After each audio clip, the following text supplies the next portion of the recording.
Greetings and salutations everyone, and welcome back to a failure to understand video game mechanics on a fundamental level. On today's episode, we're taking a break from video games to play some casual children's card games. In Yu-Gi-Oh! The Sacred Cards, you play as an orange-hatted OC on a quest to insert himself into the Battle City storyline by any means necessary. Unfortunately, Yu-Gi-Oh! Just continues to add more and more monster types nowadays. Synchros, XYZs, pendulums, links, it's all too much for my small brain, so we're gonna try and play Yu-Gi-Oh! Using only half of our board. Can you beat the Sacred Cards without monsters? The rules are simple. We are never allowed to use any monsters under any circumstances. I'm not really allowing much wiggle room on this either. If there is a single monster card on my side of the field at any given point, the duel is invalid. This disallows cards like Change of Heart or Brain Control, which allow me to steal my opponent's monsters, as well as cards like Monster Reborn. All duels, be they plot important or otherwise, must be done without a single monster in my 40-card deck. With what little preamble there is in this run all aside, the game opens up as my best friends Yugi and Jonochi all agree to go to Battle City to make sure Seto realizes he's adopted. After Kaiba tells us the same rules everyone who was alive during the early 2000s already knows, we set off to get 6 locator cards in order to reach the Battle City finals. By which I mean drop everything and head straight to the card shop. After seeing something most modern card players haven't seen in years, that being an actual game store and not an online market, we go to this here vending machine. See, old Yu-Gi-Oh! Games were designed around the idea of letting you actually use the physical cards you had on hand. This means that if you actually own the Blue Peeps Whitey Dragon, you could input the password that's on the bottom of the card and actually use it in the game. Of course, it's 2021 now, so everyone's posted all the passwords for every single card online. So... That's right, we're gonna cheat. I proceeded to password in every single card I could conceivably want in order to build up my strategy. Most of this game's back row consists of equip spells that aren't actually equip spells and just power up the monster, and sadly there's not enough cards that deal life point damage to make burn a valid strategy. Even if we ran every single burn card as a 3 of, we would have 50, 100, 200, 500, and 1000 3 times each, leaving us 2,450 damage short. However, we still have one strategy.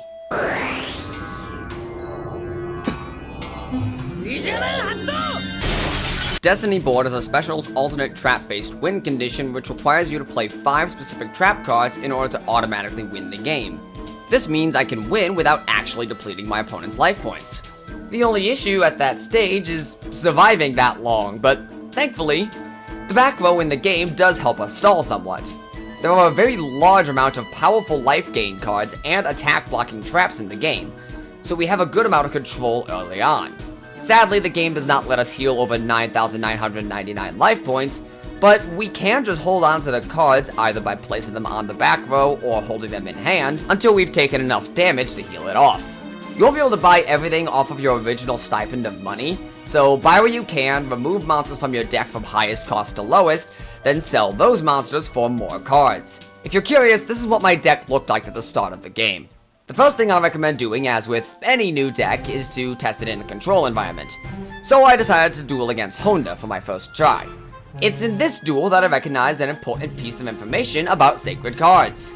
Unlike later Yu-Gi-Oh! Games, which let you choose what to activate, Sacred Cards automates the process, activating any card if it would apply. When doing so, it reads traps from right to left, because it's anime.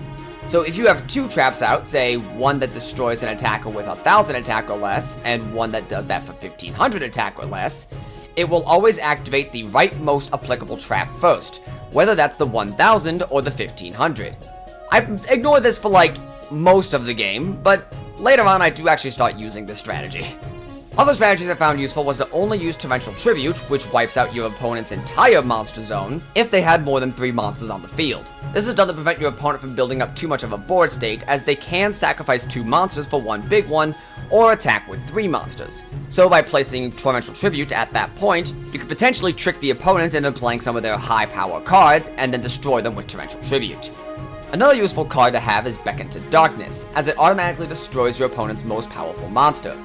This can couple great with any attack trap, since it can set them back to having no monsters, allowing you to block all damage on your turn. Beyond that, you want to avoid using life gain cards until you can get everything out of it, and stall until DEATH spells final.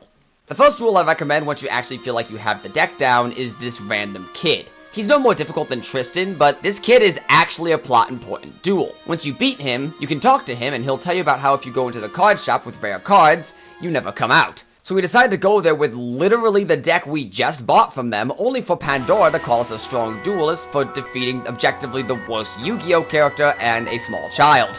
After he invites us downstairs, I decided to go back to the vending machine, buy some more cards at the counter to boost my deck. With a slight boost to our duel rank from the earlier duels, we can now use Spellbinding Circle.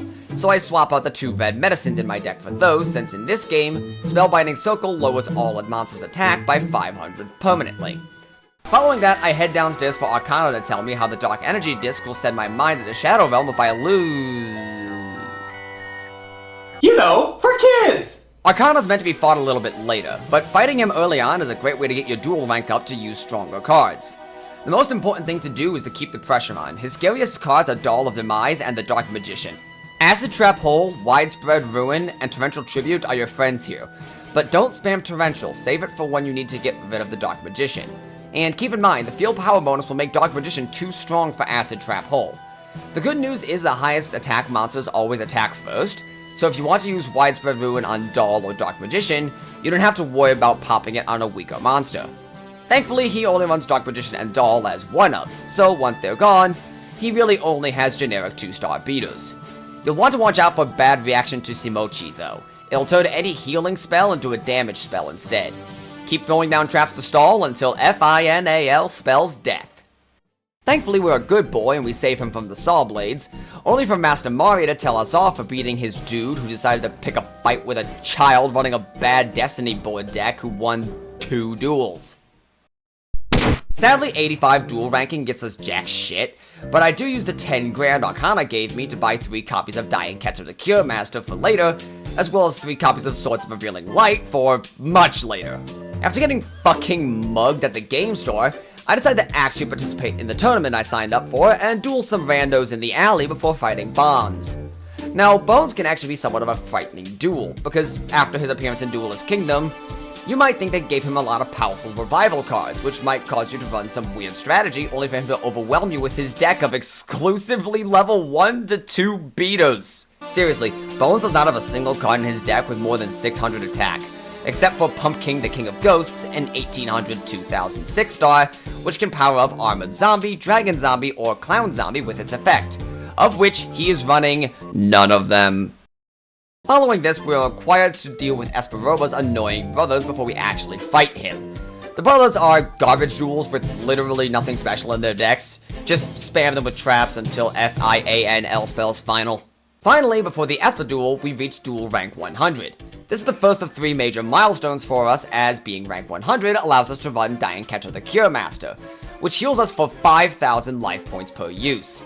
Between this, Goblin Secret Remedy for 1,000 and Soul of the Pure for 2,000, we have an effective 32,000 life points, and we will need every single one of them. Esperoba is almost completely pathetic. He's basically fuck all for you to bother with, save one singular thing.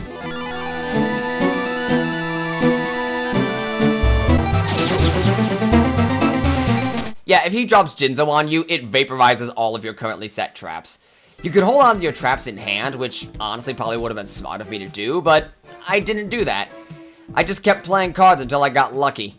We finally have enough clout for Dinosaur Ryuzaki to fuck with us, which is frankly insulting in and of itself, but whatever. Rex doesn't really have anything too crazy to stop us, and most of his strategy consists of trying to get large monsters out. Bait him into a couple of Torrential Tributes or Widespread Ruins, and he'll be no stronger than Joey Wheeler. Eventually, INLAF spells final, and he's out of the running. After a bit of grinding, including against a random Kybercorp guard who's running 5-card Dragon for some fuck-off reason, I guess that Kybercorp salary lets you buy good shit, we decided to head to the park to deal with Weevil and his Twitch mods. This is the only naturally occurring forest field you'll ever see, and while it can be scary, for the flunkies it's really a non-issue. Nobody here is of any actual concern, everyone's just basically Weevil but worse. Insector Haga is thankfully not too much of an issue anyway. His main goal is to summon Insect Queen and or Perfectly Ultimate Great Moth via its special summoning condition. Thankfully, Insect Queen is a 2 tribute with no protection, and the Moth line is too hard to get out anyway. You can basically defeat Weevil without any actual strategy beyond generic spell trap pressure. It also helps that having no protection, both Insect Queen and Perfectly Ultimate Great Moth died instantly to 1 Torrential Tribute. Defeating Weevil puts me at 150 dual rank, which allows me to run Shadow Spell, a spell which lowers all enemy monsters' attack and defense by 1,000 each. A useful spell for sure, as duelists will automatically defend with any monster with 0 attack. After a bit more grinding and a bit more sighting, I found Bones sulking outside of the GY saying some goths kicked him out of his hangout. It was there that I met with quite possibly one of the toughest opponents for the run. The Seeker. Also known as the only other dude running an alternate win condition. Full disclosure, Seeker is optional, but considering he's the only person besides Bakura who's running an alt win con, I wanted to do this, it felt thematic. Seeker actually kind of becomes a tough fight for this reason, despite his deck being mostly completely garbage. It's all 1 to 2 star beaters again, barring 1 wall monster and Exodia. Of course, he's running 3 of each limb of Exodia, so he can throw these monsters down as beaters while he fishes for the pieces he wants. Thankfully, 1 and 2 star beaters means he's not really going to be wearing down your life points, so this ultimately becomes a top deck fight, except his pieces can actually be tossed out as beat sticks even if he's not using them for his win con. Even if you have a complete advantage in board state, you can lose any time if you don't draw a Destiny board quick enough. It's even possible for you to lose 3 turns into the battle if you're unlucky. This is made even worse since the only piece of hand destruction in the game is Final Destiny, which wipes out the boards and hands of both players. I play the magic card. Final Destiny. I decided to try to mimic his strategy and run multiples of my pieces of Destiny board, which should have gone a lot worse all things considered, since while it means I have a 7.5% chance at rising to draw any letter I need, after I do, the remaining letters become dead draws. Thankfully, since his deck is mostly garbage, he had no way to capitalize on his own board state, and as such, I managed to spell Final before he Exodia'd my Forbidden One. We finish our little detour by arriving at the bridge to see Kaiba doing some noob stomping. He tells us to shit-talk Yugi for him, as though he doesn't have trackers on every duel disc and could easily do that on his own. Rich people. Thankfully, we didn't just come here to experience classism. Master Mari has decided to mind control a mime to come and beat our ass. This duel essentially mimics the same one from the anime, and forces us to contend with a new problem. See, Doll over here is trying to summon Slifer the executive producer, which is a god card. And while it's not outright set on the cards themselves, all god cards have protection against destruction effects. Once it's on the field, the only way you can beat it is through battle, which I'm pretty sure you can tell why that's a problem. Osiris starts with 4,000 attack and defense in this game and has the special effect to boost its level by 3 for every card in the user's hand. Things which raise or lower level also increase or decrease attack by 500 per level. This means that Sliver starts at 4k and gains 1,500 per card in hand. Since attack caps at 10,000 in this game, it'll most likely hit the field with 10,000 flat. This means that there are very good odds that it will have more attack than you have life points. The only attack blockers that will work on it are Widespread Ruin and Torrential Tribute, which do block regardless of attack, but they'll only negate the attack. They will not destroy Slifer. Once God hits the field, if you have less blockers than Dollface has attacks, it's game over. And even if you can block, you're only stalling to hope you draw on the Destiny board before Slifer produces all over you. Thankfully, his deck isn't too built around Monster Flood. The most Flood he has is Revival Jam, which clones itself, and Toadmaster, which summons a Frog the Jam. That said, if he gets the 3 monsters, you better hope you have a board wipe, or some way to get it down to 2. Otherwise, just pray Slifer doesn't drop next turn. After many attempts, I managed to luck into drawing almost every single attack blocker in my deck, and the monsters he kept playing were relatively low power, comparatively speaking. Thankfully, he seemed to not draw into Silver the Red Dragon, and I was able to board wipe him down to nothing. Thankfully, I still had 2 pieces of removal and was able to top deck traps until 475 life points, when I finally managed to wipe his board and stall until I drew Dying Keto for 5,000 life injection. An extremely lucky Torrential Tribute managed to take his Revival Jam down with it, and I was able to stall for long enough that, with not a turn to spare, I drew the F that spelled the end. And Doll was kind enough to give me his rarest card, 君たちだって能力を秘密にしてるんだろ? Master Mari tells us how he's studied our deck and that he's figuring out how to counter us, like the answer to that isn't one copy of Harpy's Feather Duster. With nothing better to do, we head to the aquarium, which is a land full of cheaters. This is the largest level jump in the game. Unlike the fights against Weevil's goon squad, the duelists in the aquarium actually play quite heavily to field, which means they are quite often gaining the 30% power bonus from the field. This, combined with the slightly higher attack stat of many of their monsters, means more often than not, monsters will hit the field with over 1000 attack, meaning Eat Gaboon won't trigger unless you have some way to lower it, a commodity you only have so much of. After multiple attempts, it became clear that this was simply not happening. We didn't have enough cards in our deck to maintain stall strategy for long enough, and eventually they would overwhelm us even past all of our blockers and our 32,000 life points. That said, we still haven't hit our final milestone. As I'm not allowing Change of Heart, the last card we care about is the OG GOAT, Swords of Revealing Light. The only passive card in all of Sacred Cards, and one of very few that actually does what it does in the real-life card game. 3 turns, completely free of attacks. This combos extremely well with Torrential Tribute for sabotaging board states, while also acting as a fantastic way to stall the Destiny board. And Sacred Cards lets us run this as a 3 of. The best way to grind rank off of this are any Locator Cards duelists, those being Asperoba, Bones, Vex, or Weevil. Of the 4, I obviously recommend choosing Bones, as he's still pathetically easy. 10 or so duels later, we're sitting at 202 duel rank, which finally allows us to deck in those Swords of Revealing Light we bought long ago. This will be our deck for the remainder of the game. With considerably more power to sit around and do nothing, the aquarium goes a whole lot better. Being able to stall for 9 whole turns a duel before wiping with Torrential Tribute, Dark Hole, or Raigeki makes things go considerably more smoothly. That said, keep in mind a lot of duelists at this stage start running Bad Reaction to Samochi, which means using Dion Keto for its full 5000 is something of a risky move. If you're worried about one of them face downs and don't have Harpy's Feather Duster to destroy it, I recommend trying to bait it out with a weaker heal spell, if you have one. But you might just have to go for it sometimes, embarrassing as it is to literally kill yourself. A few duels later, ANLFI spells final, and we move on to Freaky Fish Guy.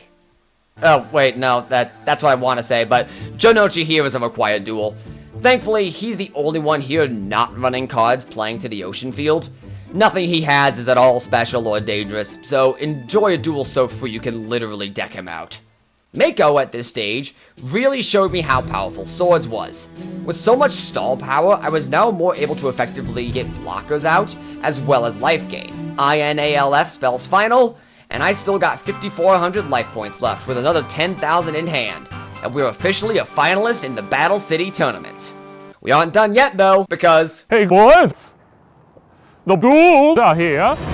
Ghouls show up and kidnap Anzu and Joey, so we run around town to the museum, the random alley Espa was in, the fucking aquarium again, the bridge. Get on with it! Finally, we duel a brainwashed bandit Keith in the park. Keith's deck actually isn't too bad. He has a fair amount of decent monsters with over 1000 attack and a lot of ways to boost that attack higher. If you can withstand the assault of his weaker monsters, or if he just draws particularly bad, you can very well brick him out of doing anything at all. On this duel, we actually get the latter strategy, as Keith completely bricks and we draw Destiny boards so quickly Keith does a gamer move and bails. If you haven't beaten the Kybercorp deck stacker yet, you'll have to do so now in order for him to tell you that Mokuba is at the arcade getting kidnapped by Loomis and Umbra. Of these two, Umbra is definitively the easier fight. While he does have a 2000 attack 4-star he can drop, most of his monsters are considerably lower power than Loomis's, making him the easier fight. So after selecting Loomis, I managed to basically completely stall him out of any conceivable option before killing him with Destiny Board. After saving his brother, Yugi is able to convince Kaiba to use his big brother powers to figure out where Joey's dual disc is. Which just fucking has to be illegal, right? Like, that's an invasion of privacy, right? Regardless, this has us do a fast run around before we head back to the pier, only for Keith to try to get his salty run back. He decked out.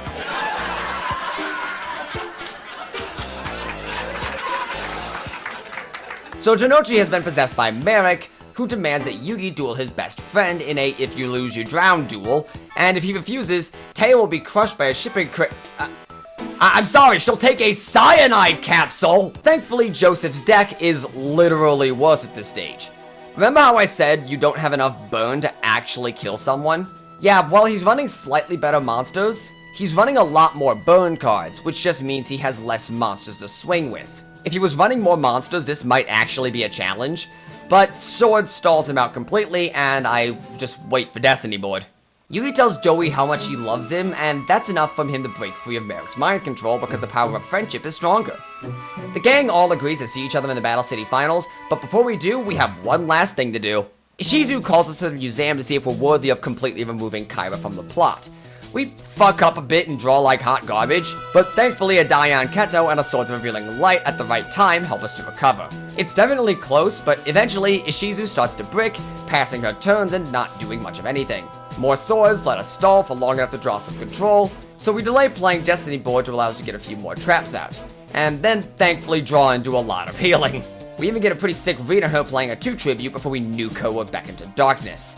This allows us to effectively stall her out for game. She tells us about how her brother is the one fucking everything up, and she says she wants to give us Obelisk the Tormentor so we can use it to stop him. Before we can even tell her, we don't do that. Kyra rolls out upset about how we're replacing him in the plot and challenges us to a duel over the God card. Unfortunately for him, we draw 2 swords in our hand, as well as every high-power trap on the goddamn planet. Kyra's also known for being a little hyper-aggro to the point of overextending, meaning he can be pretty easily baited into traps. With my deck being all but designed around trap spam, there was little he could do to counter me once I got going. Kyra has a lot of monsters that require 1 or 2 tributes to play, so there were more than a few turns in which he bricked. Salty that he lost to me running a meme strategy, Kyra storms off and Ishizu cramps her obelisk down my throat. I sadly discovered that it's also impossible to pawn off mystic relics of unspeakable power at the pawn shop, as the card shark there can apparently discern plot-relevant items at a glance. Annoyed, I head to the Battle City Finals with the boys. Malik, Blish, Tar managed to make the cut alongside Kyra, Yugi, Joey, Mai, and myself. Bakura rolls up fashionably late because he stayed up too late writing RPGs, so he had to speedrun the tournament. Finally, the last duelist shows up. Totally, actually, Merrick, Ishtar, no really. His name isn't Odeon, trust me guys. The way this works is basically a recap of the Battle City Finals, with a few notable changes. Yami still duels and defeats Bakura, but rather than Jonochi dueling Rashid, we duel him instead. This is followed by Merrick dueling Joey in the quarterfinals rather than Mai, and Kaiba dueling Mai instead of Ishizu, who stayed at home. The quarterfinals open as you'd expect. Yami top decks Osiris, the executive producer, and Zork dies. We're up next though, and Odeon, likely after hearing we're running only traps, decides to side out with the trap deck he uses in the anime for one based on mostly Earth element monsters. This actual use of strategy is enough to convince Yugi that there's no way that this is Merrick, but we don't care, it's time to duel! We start the duel with 2 Destiny board in mind, so that's a pretty good start, but nothing else besides Torrential Tribute. We kind of take a pretty big beating from his beefed up Destroyer Golem, and while Torrential Tribute does get us out of the first one, it can't help us with the second. Thankfully, we get a Swords of Revealing Light, which lets us stall out for 4 monsters to nuke with Dark Hole. Riding pretty high and feeling decently safe, we drop another Swords and heal with Diane Keto as I prepare to go for another wipe with Raigeki. I have 1 more turn before Swords runs out, so I decide to fish for 1 more monster with my nuke. It was at this point I discovered a fun, not fun at all fact. Odeon actually has the Winged Dragon of Ra in his deck, and unlike in the anime, he can totally use it. Ra's effect in this game is to lower both the user and the opponent's life points by an amount equal to your current life point total minus 1, meaning if he has the life point advantage and gets Ra out, he wins. Thankfully, healing earlier saved me from that fate, but I was still in a bad way. You can't remove God cards, and attack blockers only delay the inevitable. Panicking, I stall and stall, begging for a Swords of Revealing Light, and while Shadow Spell does lower Ra's attack, it wasn't enough to matter. I was plumb out options and no plot armor in sight. So, like any honorable duelist, I reset time and tried again. The second attempt goes significantly better. I get the first 4 pieces of Destiny board out pretty easily, and then he actually bricks for a turn after throwing down a defender for some reason. I walled him out with traps until I drew the last piece, and ILNAF spells final. After Odeon drops, Yami Merrick is able to manifest, and he's all evil. Kaiba doesn't give a shit though, and the tournament rolls on. Merrick top decks Ra and just fucking kills Joey. Well, comatose. He's basically what Mai was in the actual story. We walk in on Melvin about to Minecraft Odeon, and he decides to not kill this child. Like, what am I gonna do to stop you, my guy? Anyway, Mai is unable to gaslight gatekeep girl boss a way out of getting completely destroyed by Kaiba, because Mai can't have shit in this version of the story, and we land on Duelist Tower. Kaiba exposits to the camera about his daddy issues, Melvin exposits to the camera about his issues, and we're forced to go up against Yami Yugi first. Kaiba's excited to see God Cards fight. Man, are we going to disappoint him. I drew an L in the first turn, which is a great sign, as Yugi practically top decks a 3250 summon Skull because of the field power bonus. Knocking on Heaven's Door here, I play Swords of Revealing Light to try and stall for wall traps and healing. Yugi plays Girl, but also plays his own swords, because I guess he forgot what I've been running all tournament. Following the destruction of Girl, Yugi actually starts to brick, as he starts spending turns playing Sweet FA. This allows me to build up more and more of my back row and start to draw into pieces. Yugi finally draws into Gazelle, but by then I've already played another Swords. Turn 3 of Swords, he tributes it for Baphomet, and then when he can attack the next turn, he tributes that for Beast of Gilfer, only to run it into Widespread Ruin. After this, Yugi even starts to discard cards just so he can draw more. By this point, he's already gone through most of his actually decent monsters, to the point where he can't even attack safely over a bear trap. I actually considered dumping cards myself, but decided not to risk it for a few turns to hold on to my board wipes. This is when Yami almost goes for win con.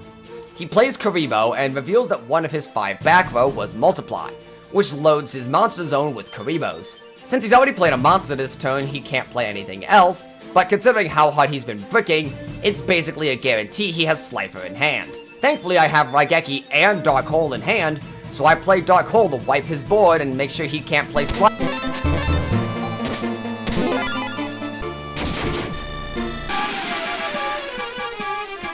What the fuck is my problem? Thankfully, a couple runs later, and Yugi bricks even harder than he did before. He spends several turns in a row discarding, and this time, when he drops Multiply, I don't make the same mistake. At this point, he's basically dead. There's nothing Yugi can do. He's out of low-level monsters, so he has no way to play the big monsters in his hand. He's forced to sit there and discard over and over until he decks himself out, as FAI Bear Trap ends spell's final. Kaiba, desperate to have some plot relevance in his own goddamn tournament, decides to blow the flashy Coliseum stage he was going to use on Yugi on Merrick. Of course, Merrick gives Nary a fuck, and just walls Kaiba out with Ra. Kaiba probably overextended again. Also, yeah, we can't sell Slifer either. This dude doesn't know a deal when he sees one, I tell ya. At last, we have the final duel. Dick Lancer versus Dark Merrick. I feel like there's a joke there, I don't know what it is. I bet Kaiba's Blue Eyes Ultimate Dragon to flex, and the duel begins. Merrick's deck is extremely aggressive, with a lot of cards that focus on getting monsters on board, while also swinging super hard into you. You will play most of this duel at a life point disadvantage. More than anything, I'm praying for Swords here to stall safely. And more than that, I cannot, under any circumstances, let him start a turn with 3 monsters in hand. If he gets Ra out, because of the life point difference, that's game. But that's when I encountered a pretty heavy issue. Master Mari tells us how he's studied our deck and that he's figuring out how to counter us, like the answer to that isn't 1 copy of Harpy's Feather Duster. Yeah, I think he picked up on that. This being able to hit the board at any time is a nightmare, because it basically means I can lose my entire win condition to Merrick drawing well. That said, I did think of a strategy to get around this, but it's not very fun. While my back row might not be safe until he uses Feather Duster, the only piece of hand destruction in the game is Final Destiny, which wipes out the boards and hands of both players. Yeah, that's a terrible card, so Merrick's not running it, which means Destiny board is safe in our hand. Feather Duster is limited to 1 copy per deck in Sacred Cards, so we just have to wait until he plays it and then play our hand. So I spend the entire game holding on to my A until I see him drop Feather Duster to pop a bear trap, which, fuck yeah, could have been worse. I managed to make some space with swords and set up a decent enough back row for while I fish for the other 3 letters when he plays a second Feather Duster. That's right, we're gonna cheat. Realizing now that Merrick is fucking cheating, I don't know how many copies of Duster he has in his deck and don't really feel like Googling it. As such, I'm forced to alter my strategy to probably the worst strategy I've ever devised. Never play Destiny board until I have all 5 letters. This means I have to play super aggressively with back row while also playing passively with my hand. This leads to me adopting a super conservative strategy. I use Beckon to Darkness over full nukes like Dark Hole, because I know he wants to play Ra, so I only have to prevent him from starting a turn with 3 monsters. I don't care if he starts with 2. This takes a few duels to get going, since I don't have as much control as I'd like over my hand. I have to set cards that I normally wouldn't be playing just because I don't know what his play is going to be. Maverick almost even seems to turn up the heat, drawing a lot more high-power cards while I wasn't getting the cards I needed. Things got really dicey when he got 5 monsters out, somehow not summoning Ra, but still pushing me lower and lower really quickly. Shadow Spells made some space, lowering Ancient Lamp to 0 and Genie to 300, low enough that I could destroy the Genie with Bear Trap. This is when I got really lucky. He chooses to sacrifice 2 monsters, who had 1600 and 2300 attack, to play Garancia Elefantes, who has 2400. Had he not done this, the Acid Trap Hole I just played would have only destroyed his 2350 Last Warrior, allowing him to still swing for 1600. But playing this way means I got to wipe his board. And this is when the game turned around. I top-decked Pot of Greed, drawing 2 additional cards to act as wall traps. Maverick basically bricks at this point, playing almost exclusively back row. He does draw Ancient Lamp to summon a Genie, but runs him into Torrential Tribute, wiping his board again. At this stage, Maverick is screwed. His back row is loaded, he can't attack over swords, and what little times he can, he's getting walled by Torrential Tribute. On his final turn, he finally manages to get 3 monsters on board, and even had the forethought to play Anti-Raigeki to prevent me from board wiping him. But on the turn before he was going to summon God, I had drawn the final letter, and F-I-N-A-L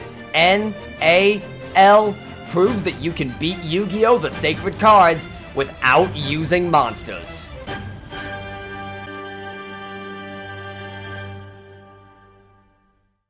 This was definitely an interesting challenge run. After my friend Inani got me into this game and my stream mod Kurai started speedrunning it, I know I wanted to make a challenge run out of this game.